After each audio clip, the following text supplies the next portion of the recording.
ദേശീയ ചിഹ്നം ദുരുപയോഗം ചെയ്യുന്നവരെ കാത്തിരിക്കുന്നത് ജയിൽ ശിക്ഷയും കനത്ത പിഴയും.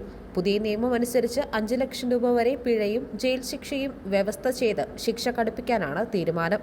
രാഷ്ട്രപതിയുടെയും പ്രധാനമന്ത്രിയുടെയും ചിത്രങ്ങൾ, പേരുകൾ, ചിഹ്നങ്ങൾ എന്നിവയുൾപ്പെടെയുള്ള ദേശീയ ചിഹ്നങ്ങളുടെ അനധികൃത ഉപയോഗം തടയുന്നതിന്റെ ഭാഗമായാണ് സർക്കാരിന്റെ ഏറ്റവും പുതിയ തീരുമാനം.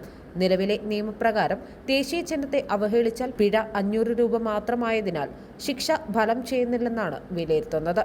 ദേശീയ ചിഹ്നവും മറ്റും ദുരുപയോഗം ചെയ്യുന്നത് സംബന്ധിച്ച് നിലവിലെ 2 നിയമങ്ങൾ ചേർത്തുള്ള ഭേദഗതിയാണ് കേന്ദ്രം മുന്നോട്ട് വയ്ക്കുന്നത്.